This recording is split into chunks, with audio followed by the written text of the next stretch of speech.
오늘 여러분들은 귀한 일을 하셨습니다. 그리고 오늘 또 마음의 준비가 안 되어서 아직 머뭇거리고 계시는 분들도 있을 것입니다. 혹은 여러분 가운데 마음의 거부감을 가지고 계신 분도 있을 것입니다. 우리가 영상에서 보았듯이 전도는 억지로 하는 것이 아니고 그 마음에 하나님의 마음을 깨달을 때에 내가 왜 복음을 전해야 하는지를 알게 되고 내가 자발적으로 순종하게 되는 것입니다. 저는 오늘 말씀을 준비하면서 태신자 1차 작정을 우리 하나님께 하면서 이런 소망을 가져보았습니다. 우리 사랑하는 우리 모두에게 하나님의 마음을 주시옵소서. 그 하나님의 마음이 여러분 무엇이겠습니까? 한번 냉정하게 여러분 고민을 해 보십시오. 여러분이 이 세상에서 명예를 가지고 부를 가지고 그렇게 사는 것이 하나님의 마음이실까요? 냉정하게 여러분 말씀으로 여러분들이 한번 묵상해 보셨으면 좋겠습니다. 이제 순종할 건지 순종하지 말 것인지는 여러분에게 달려 있습니다. 바라고 싶은 것은 성령께서 저는 여러분들에게 그 부정적이고 불쾌한 마음들이 있다면 좀 거두어 주셨으면 좋겠어요. 이것은 하나님 아버지의 마음을 이루는 일입니다. 이건 호불호를 가지고 따지는 문제가 아닙니다. 이거는 어느 교회가 목사가 주장해서 한다고 해서 호불호를 따지고 그럴 문제가 아닙니다. 이것은 하나님께서 우리를 향하신 하나님의 뜻이고 바로 하나님 아버지의 마음이기 때문에 그렇습니다. 그래서 저는 여러분들이 이 일에 방관자가 되고 여러분들이 이 일에 방해꾼이 되는 것이 아니라 여러분들이 이 일에 함께 동참하여서 주님의 마음을 기쁘시게 하고 하나님의 마음을 기쁘시게 해드리는 그런 은혜를 누리기를 주님의 이름으로 소망합니다. 그러기 위해서는 여러분 내 마음 가운데 이 하나님 마음을 가져야 하는데 이 하나님 마음이 무엇인가 하면 바로 이 영혼에 대한 가치에 대한 마음입니다. 하나님은 이 영혼에 대한 가치를 어떻게 두셨을까? 이것이 여러분 중요합니다.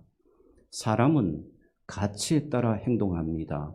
가만히 보면 말과 행동을 보게 되면 그 가치가 보여집니다. 재물을 쫓아가는 재물의 가치를 두고 살아가는 사람들의 모습을 보게 되면 늘 재물에 대해서 그 모습이 보여집니다. 어느 제가 과거에 다꿈 학교라 그래서 다음 세대가 꿈꾸는 학교, 대안학교와 같은 그런 조그만 스쿨을 운영한 적이 있습니다. 그때에 한 초등학교 5학년짜리 아이가 있었는데 글쓰기를 시키면서 너 꿈에 대해서 한번 적어보라 그렇게 한 적이 있습니다. 그래서 그 꿈에 대해서 쭉 학생들이 적는데 제가 그 초등학교 5학년짜리 글을 보고 깜짝 놀란 적이 있습니다. 그 글의 내용을 보니까 시작부터 끝까지 다 돈이에요. 초등학교 5학년짜리가. 그래서 궁금해졌습니다. 왜 이 아이가 이런 가치를 마음에 가졌을까? 왜 돈에 대한 가치를 이렇게 전부로 그렇게 여기고 있을까? 내가 돈을 벌어서 잘 살고 초등학교 5학년이 그렇게 돈을 벌어서 행복하고 돈을 벌어서 내가 전부 그겁니다. 모든 자기 인생의 가치를 돈에서부터 출발하고 있었어요. 돈이면 다 된다는 가치를 가지고 있었다는 이야기입니다. 그래서 그 글을 제가 편지 봉투에 그대로 담아서 그 부모에게 보여주었습니다. 그리고 그 글에 대해서 한번 생각해 보십시오 그랬어요. 그랬더니만은 그 어머님이 나중에 오셔서 저한테 눈물을 글썽이면서 이런 이야기를 하십니다. 목사님, 저희가 참 잘못 살은 것 같습니다. 제 아이가 보는 앞에서 우리 부부가 맨날 돈 이야기만 했던 것 같아요. 그런 거예요. 그러니까 그 아이는 부모가 맨날 대화 주제가 그냥 가정에서 돈이니까 이 아이도 돈이 최고의 가치인 줄 알았던 거죠. 그래서 자기도 커서 그 가치를 돈에다 두는 거예요. 여러분, 이처럼 사람은 무엇에 가치를 두느냐에 따라서 그의 행동이, 삶이 그 길로 여러분 가게 되어져 있는 겁니다. 명예의 가치를 둔 사람은 명예를 쫓아가게 되어 있습니다. 권력을 가치를 둔 사람은 그것이 여러분 불기둥이라 할지라도 타서 불나방처럼 그 권력에 타서 죽는 걸 알면서도 그 권력의 가치 때문에 여러분 그것을 쫓아가게 되는 겁니다. 사실 여러분, 그래서 여러분 건강의 가치를 둔 분들은 내 건강에 대한 이야기만 해요. 그래서 운동의 가치를 둔 분들은 운동에 관한 이야기가 주 내용입니다. 하루라도 운동을 안 하면 우울해져요. 기분이 우울해져요. 마치 내 건강에 심각한 문제가 온 것처럼 여러분 그런 느낌까지 가지게 된다니까요. 일에 대해서 가치를 가진 분들은 일에 몰두합니다. 그래서 일 중독에 걸리는 거죠. 일에만 파묻혀 그렇게 사는 분들도 있습니다. 이처럼 여러분 사람은 어디에 가치를 두느냐에 따라서 그 가치를 쫓아가게 되어 있습니다. 그런데 여러분, 이 가치라는 것은 가변적인 것입니다. 영원한 것이 아닙니다. 달라요. 옛날에 저희 어릴 때 여러분 생각해 보게 되면 뚱뚱한 사람이 어떤 사람입니까? 건강한 사람이었어요. 그때는 뚱뚱한 사람이 건강의 여러분 상징이었습니다. 그리고 이런 마른 사람은 뚱뚱하다는 것은 건강하고 저 사람은 집이 부유하구나. 그렇게 여러분 그것을 가치로 여겼던 시대입니다. 그런데 지금은 어떻습니까? 뚱뚱하다 그러면 어떻습니까? 자기 관리도 못하고 뭐 이렇게도 안 되고 모든 병의 근원이 되는 것으로 이 가치가 여러분 바뀌어지게 된 거죠. 여러분, 조선시대 광대라는 직업을 가진 분들이 있습니다. 남을 웃기고 또 이렇게 공연을 하는 분들이죠. 자, 이분들은 어떤 사람들입니까? 천민 출신들입니다. 그러니까 사회로부터 소외된 분들이라고 할 수가 있어요. 근데 지금 이 조선시대 광대를 지금 시대로 여러분 직업을 바꾸어서 표현하면 연예인입니다. 가수나 드라마 여러분 탤런트나 그 연예인이에요. 광대가 지금 표현하면 연예인입니다. 그런데 그 조선시대 광대의 가치는 어떠했습니까? 보잘것 없어요. 하찮은 직업입니다. 근데 지금 연예인은 어떤 가치를 지니고 있습니까? 모든 사람들이 선망하고 온 젊은이들이 그곳으로 여러분 바라보고 있는 여러분 그 바로 직업이 연예인 직업 아닙니까? 여러분 지금 이제 요즘 계속해서 정부와 의사와 지금 첨예한 대립을 계속해서 지금 이어지고 있습니다. 하나님께서 이 문제를 좀 풀어주셨으면 좋겠다는 생각을 많이 합니다. 이 기간 동안에 위급한 환자들, 여러분 우리 교회 안에도 정말 치료받고 그래야 되는 분들이 여러분 순서에서 밀리게 되고 제때 치료받지 못하고 그런 불행한 일들이 지금 일어나고 있지 않습니까? 여러분, 그런데 제가 한 번은 허준이라는 드라마를 본 적이 있습니다. 그때 조선시대 조선 선조 때의 허준은 여러분 그 사람이 어떤 출신입니까? 그리고 어떤 명예와 부를 누렸습니까? 물론 최고의 여러분 직위까지 그 사람이 오르긴 합니다만 그때 그 의사들은 여러분 양반 출신들이 없어요. 전부 비천한 신분의 출신들입니다. 별로 선호하는 그런 직업이 아닙니다. 그런데 지금은 어떻습니까?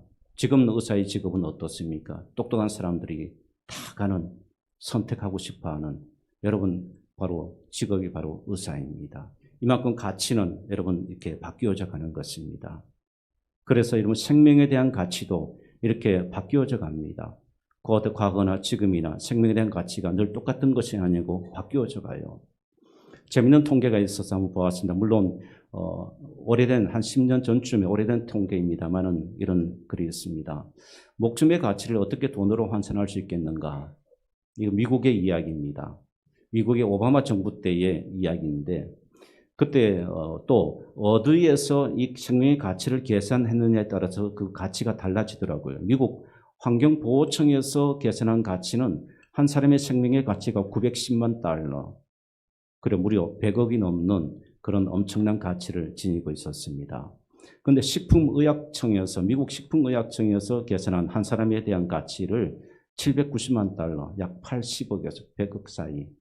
그리고 미국 교통부에서 계산한 한 사람의 가치는 350만 달러, 약 40억이 조금 넘는 그런 가치로 계산을 했습니다. 우리나라의 가치, 이런 가치가 계산들이 통계가 있나라고 한번 보니까 우리나라는 거의 없어요. 없는데 몇몇 사람들이 그냥 흥미 위주로 한번 가치를 매겨보았는데 보험이나 아니면 다른 질병이나 사고나 이런 것에 따라서 이 가치의 기준이 정확하지는 않고 다 다르다는 것입니다. 이만큼 여러분, 그런데 우리가 이 목숨의 가치가 이만큼 중요한데, 그런데 여러분, 그래서 이 목숨의 가치, 그런데 그 목숨을 잃어버리게 되면 우리가 쫓아가고 우리가 갈망하고 우리가 원하고 열심히 내가 그렇게 그 가치를 얻기 위해서 쫓아가는데 그게 여러분 목숨보다는 더 가치가 있겠습니까? 없지 않습니까? 왜냐하면 죽으면 아무런 소용이 없으니까요. 권력의 가치를 가지고 권력을 쫓아가더라도 여러분 명예의 가치를 가지고 명예를 얻었다 설령 얻었다 할지라도 사람이 죽어버리게 되면 목숨을 잃게 되면 그 가치는 존재하고 있습니까? 없죠. 그 가치를 누릴 수가 없게 되는 겁니다. 그래서 여러분 주님께서도 마태복음 16장 26절 말씀에 보게 되면 사람이 만일 온 천하를 얻고도 제 목숨을 잃으면 무엇이 유익하리요? 주님께서 분명히 생명의 가치가 온 천하보다 더 크다는 것을 우리에게 말씀해 주셨습니다. 그런데 여러분, 우리가 정말 내가 하나님의 그 마음을 내가 가지려면 우리는 여기에서 머물러야 되는 것이 아니고 여기에서 한 걸음 더 나아가서 여기에서 한 걸음 더 나아가서 더 큰 가치, 이 가치를 알아야 합니다. 이 가치가 무엇인가 하면 바로 영혼의 가치입니다. 여러분 믿습니까? 영혼의 가치. 우리는 믿는 사람들은 사람에 대한 가치에서 한 걸음 더 나아가서 영혼에 대한 가치를 깨달아야 합니다. 그래야 우리가 복음을 전할 수가 있게 되는 것입니다. 내가 복음을 잘 전하지 못하는 것은 이 영혼에 대한 가치를 내가 깨닫지 못하고 있기 때문일 수도 있다는 거죠. 사랑하는 여러분, 영혼이 뭡니까? 목숨보다 더 가치 있는 것이 무엇입니까? 영혼입니다. 여러분 믿습니까? 영혼입니다. 목숨보다 더 가치 있는 것. 여러분 이 땅에 있는 가치보다 더 가치 있는 것이 목숨이고 그 목숨보다 더 가치 있는 것이 무엇인가 하면 바로 한 영혼입니다. 영혼의 가치입니다. 우리가 죽게 되면 여러분 영혼은 소멸하는 것이 아니에요. 우리가 죽으면 끝나는 것이 아닙니다. 우리의 이 영혼의 육신의 생명을 끝나면 하나님의 시간 속으로 우리의 영혼이 들어가게 됩니다. 그럴 때에 예수 그리스도를 믿는 자와 믿지 않는 자와는 천국과 지옥으로 나누어지게 되는 것입니다. 그러므로 여러분, 영혼이 지옥으로 갈 것인가? 그 영혼이 천국으로 갈 것인가? 그러면 우리가 하는 일은 무엇입니까? 한 영혼을 천국으로 인도하는 일을 우리가 하게 되는 것입니다. 그러므로 여러분 이 일이 얼마나 중요합니까? 이것이 바로 하나님 아버지의 마음입니다. 하나님 아버지께서 이것이 바로 여러분을 부르시는 그 부르심의 이유예요. 여러분을 예수 그리스도를 여러분의 영혼의 가치가 너무 크기 때문에 주님께서 독생자 예수 그리스도를 이 땅에 보내주셔서 자신의 아들을 다 내어주는 그 고통과 아픔을 당하시면서까지 여러분의 한 사람의 영혼의 가치가 중요했기 때문에 독생자 예수 그리스도를 여러분을 위해서 보내주신 거죠. 그러므로 여러분, 오늘 이 시간에 우리 모두가 이 영혼에 대한 가치를 다시 한번 깨닫게 되는 은혜를 하나님께서 주시기를 소망합니다. 사랑하는 여러분, 여러분들에게 그 마음을 주셨으면 좋겠어요. 어렵습니다. 성령께서 하셔야 되는 일이죠. 제가 아무리 강조하고 또 강조해도 호소해도 마이동풍으로 계시는 분도 있을 것이고 또 밀어내는 분들도 있을 것이고 뭐 교회 오니까 이렇게 부담을 줘 그렇게 여기고 생각하는 분들도 있을 것입니다. 이것은 성령께서 여러분의 마음을 감동시켜 주셔야만 가능한 일입니다. 그래서 바라는 것은, 한 사람의 부족한 목사로서 바라는 것은 여러분 모두 다가 이 영혼의 가치를 깨닫게 해 주시기를 성령께 기도할 수밖에 없는 것입니다. 그리고 성령께서 여러분의 마음을 만져주시기를 그저 기대하고 소망할 수밖에 없는 것이죠. 사랑하는 여러분, 성령께서 여러분에게 한 영혼의 가치를 깨닫게 해주시는 은혜를 부어주시기를 주님의 이름으로 축복합니다. 사랑하는 여러분, 우리가 예수 믿으면서 이 영혼에 대한 가치를 모르게 되면 자꾸만 우리는요, 세상의 가치를 가지고 사람을 분류해요. 여러분, 저는 택배사에 가보지 않았습니다만은 그 물류센터 있지 않습니까? 그 컨베이너를 통해서 다 물품들을 여러분 분류하지 않습니까? 그런데 여러분, 교회 안에서 이런 일이 일어난다니까요. 교회 안에서 사람을 마치 컨베이너에 올려놓고 이 사람, 저 사람, 좋은 사람, 나쁜 사람, 뭐 지식인, 배우지 못한 사람, 부자, 가난한 사람, 건강한 사람, 건강하지 못한 사람, 좋은 사람, 성격이 좋은 사람, 나쁜 사람, 이렇게 컨베이너 벨트 위에 다 이렇게 올려놓고요, 분류합니다. 그리고 나와 함께 할 수 있는 사람, 없는 사람, 버려야 되는 사람, 취해야 되는 사람. 이상한 일들이 여러분 교회 안에 지금 일어나고 있는 거예요. 이 교회가 하나님의 나라인데. 왜 이런 일들이 일어나느냐 하면 영혼에 대한 가치를 못 깨달으니까요. 영혼에 대한 가치. 그 영혼에 대한 가치를 모르니까, 그게 하나님의 마음인데 그 하나님의 마음을 내 안에 품지를 못하니까 직업에 따라서 가치를, 사람을 분류하고, 하는 일에 따라서 사람을 분류하고, 잘생겼는지 못생겼느냐에 따라서 사람을 분류하고, 가졌느냐 가지 못하느냐에 대해서 사람에 대해서 분류하고, 이 이상한 일들이 여러분 일어나게 되는 거죠. 사랑하는 여러분, 주께서 말씀하시는 영혼에 대한 가치가 뭔지 아십니까? 이 말씀을 한번 꼭 보십시오. 누가복음 15장 7절 말씀입니다. 우리는 이 말씀을 꼭 가져야 합니다. 누가복음 15장 7절 말씀 함께 읽겠습니다. 내가 너희에게 이르노니 이와 같이 죄인 한 사람이 회개하면 하늘에서는 회개할 것 없는 의인 99으로 말미암아 기뻐하는 것보다 더하리라. 할렐루야. 아시겠습니까? 이는 10절 말씀입니다. 내가 너희에게 이르노니 이와 같이 죄인 한 사람이 회개하면 하나님의 사도들 앞에 기쁨이 되느니라. 할렐루야. 죄인 한 사람이 주께로 돌아올 때 기쁨이 된다라고 주님께서 말씀하십니다. 여러분, 이 말씀의 배경은 바로 영혼에 대한 가치를 주님께서 말씀하시는데, 이 누가복음 15장은 바로 이런 양에 대한 말씀입니다. 나 한 마리의 이런 양 두고 주님께서 한 마리의 양을 지금 찾으러 떠나시는 겁니다. 이 스토리는 무엇을 여러분 우리에게 가르쳐 주시냐면 99대 1의 비교를 자꾸 하라고 가르쳐 주신 것이 아니에요. 산술적으로 99가 더 중요한데 뭐 1 그거, 이런 비교를 하면서 자꾸만 세상적인 여러분 비교를 하도록 주께서 주시는 말씀이 아니라, 이 말씀은 한 영혼에 대한 주님의 마음, 그 가치를 두고 계시는 주님의 마음을 우리로 하여금 깨닫게 하시기 위해서 주시는 말씀입니다. 여러분, 바로 하나님의 마음은 바로 여기에 있는 것입니다. 한 영혼의 가치가 천하보다 귀하다는 것을 우리에게 말씀해 주고 있습니다.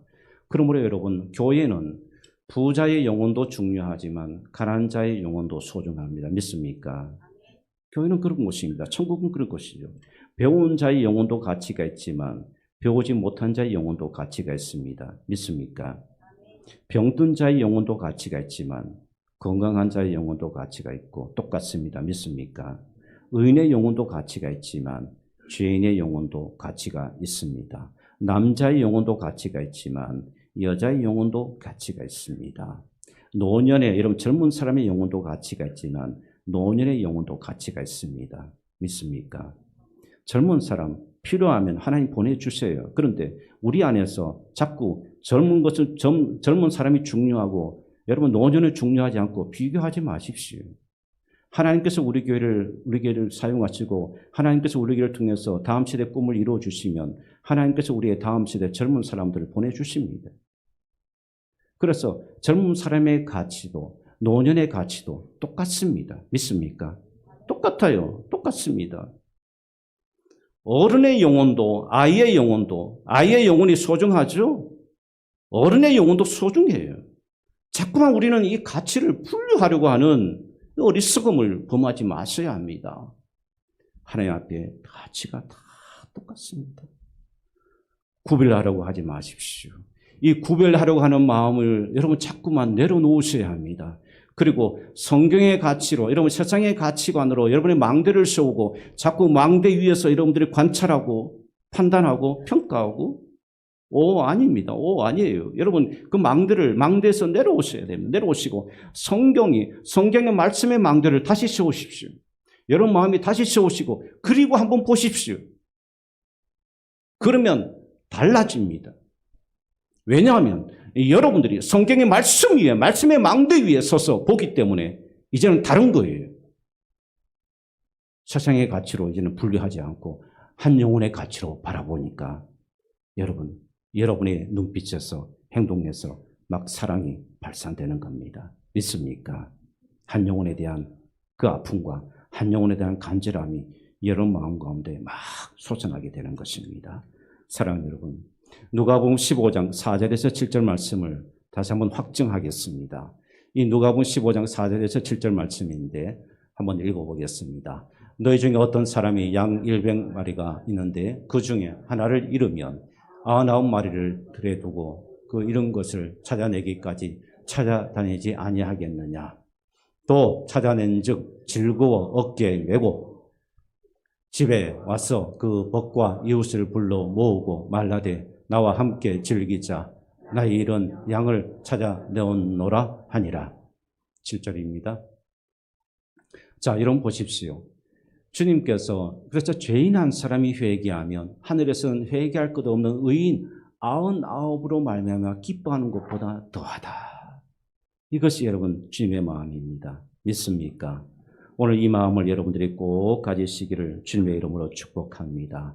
오늘 본문에 나오는 여인 빌립도 이 가치를 쫓아간 사람입니다. 이 가치가 없으면 오늘 여러분 광야로 빌립이 가야 될 이유가 없습니다. 이 가치가 없다면 이 일을 행할 이유가 없습니다. 그러나 그 모든 수고를 무릅쓰고 이 가치 앞에 빌립이 순종하여 하나님 앞에 나아간 것입니다. 여러분 빌립이 12제자가 아니라 아마 초대교회 집사 중에 한 분이었을 것으로 보여집니다. 그래서 이 가치가 있기 때문에 여러분 전혀 관심이 없는 사람에게까지도 이 가치 앞에 순종하면서 나아가는 빌립의 모습이 이 말씀 속에 기록된 것입니다.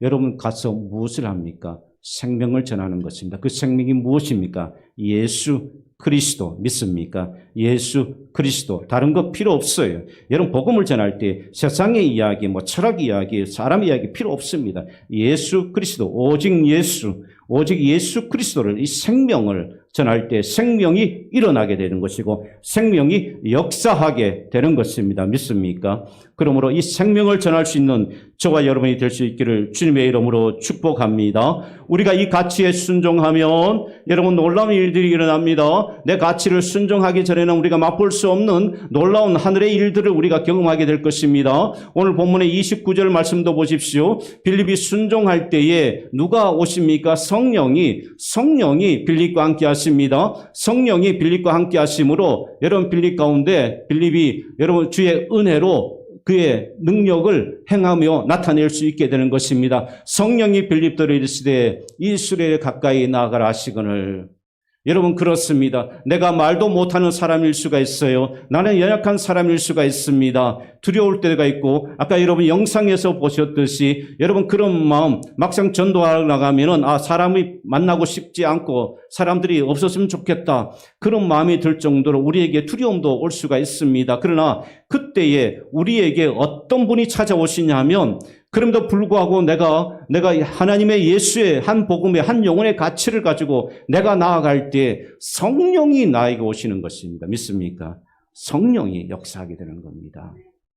초대교회도 복음을 전할 때 성령이 역사했습니다. 그러나 그들이 복음을 전하지 아니할 때 성령의 역사는 소멸되어져 버렸습니다. 그리고 서로 교회 안에서 다투고 논쟁하고 그런 일들이 일어나게 된 겁니다. 사랑하는 여러분, 교회는요.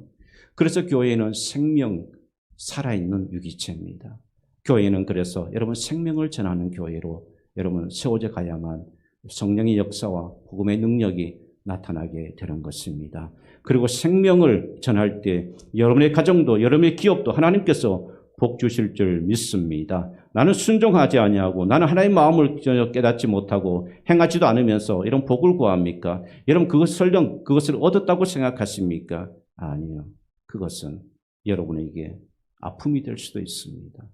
성령께서 여러분에게 복을 주시고 성령께서 여러분들 하여금 강건하게 행하게 하셔서 우리 함께 이 생명을 살리는 일에 함께 도전하고 우리 함께 그 믿음의 대열에 여러분들이 동참할 수 있는 그런 은혜가 있기를 주님의 이름으로 축복합니다.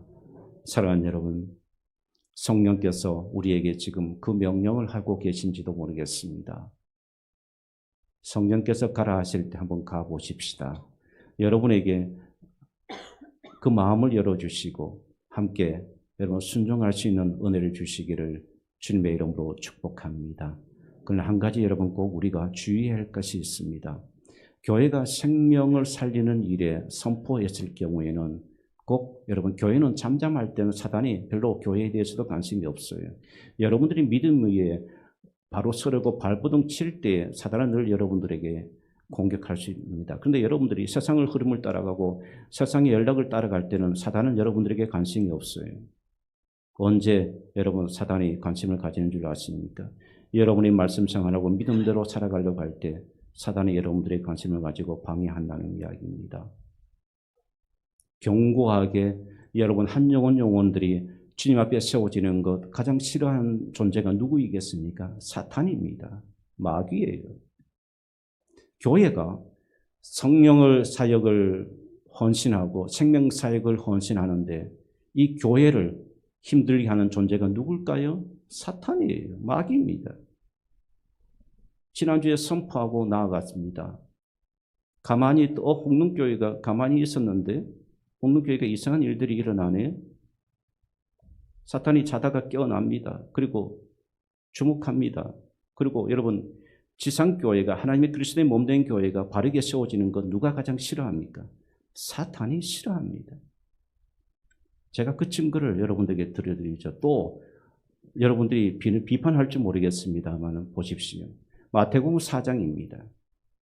마태복음 4장에 주님께서 광야에 금식을 하시고 주께서 이제 공생애를 시작하십니다. 그 4장 이후에 바로 5장부터 심령이 가난한 자는 복이 있나니 주님께서 산상수훈의 일성을 7장까지 주께서 말씀하십니다. 주님께서 그 자신의 사역을 시작하실 때에 가장 직면한 존재가 누구입니까? 사탄입니다. 마귀가 주님 앞에 찾아온 거예요. 그리고 주님을 미혹합니다. 주님을 유혹합니다. 주님께서 주님을 그 일을 하지 못하도록 사단이 지금 가장 먼저 만나는 존재가 바로 사탄입니다. 그때 주님께서 사탄의 존재를 무너뜨리시죠. 세 가지의 시험 앞에 주께서 말씀하십니다. 당당하게 사람이 떡으로만 사는 것이 아니요 하나님의 말씀으로 사는 것이라. 다 주겠다 해도 주께서 마다하십니다. 바로 이 장면입니다. 사랑하는 여러분, 교회가 영적으로 세워져 가고 교회가 영적으로 선언하고 생명을 살리고 나갈 때 항상 여러분 사단은 우리를 방해할 것입니다. 그러나 여기에 우리가 두려워할 필요는 없습니다. 예수의 이름으로 나아가면 되는 것입니다. 믿습니까? 오직 예수, only Jesus. 예수의 이름만이 권세가 있고 예수의 이름만이 능력이 있습니다. 우리가 기도하고 예수의 이름으로 나가게 되면 생명이 살아나게 될 줄 믿습니다. 그저 수수방관하고 여러분 비난하고 싶은 분들 계시죠? 그러나 여러분 그 입을 닫으셔야 합니다. 예수의 이름으로 찬송하시고 예수의 이름을 부르셔야 합니다. 그럴 때 놀라운 성령의 역사가 우리 교회 안에도 일어나게 될 것이고 우리가 생명을 위해서 나아갈 때에 성령께서 역사하시고 성령께서 이 교회를 붙드실 것입니다. 믿습니까? 성령께서 왜 지금 이때에 하나님께서 우리에게 이 생명에 대한 깨달음을 주시고 이 생명을 위해서 교회가 기도하게 하시고 이 생명을 위해서 교회가 나아가게 하셨을까? 하나님의 관점에서 이 사건을 보시기를 바랍니다. 육의 관점이 아니라 하나님의 관점에서 이 사건을 보시고 여러분 이 일에 구경꾼이 아니라 여러분 함께 주의 역사에 동참하는 은혜가 있기를 주님의 이름으로 축복합니다. 이제 생명을 살려는 일에 나아갈 것입니다. 헌신할 것입니다. 하나님께서 우리 교회에게 이 은혜와 능력을 부어주시기를 간절히 소망합니다. 그리고 우리 모두 다가 함께 이 일에 쓰임받을 수 있는 저와 여러분의 믿음의 대열이 될 수 있기를 주님의 이름으로 축복합니다.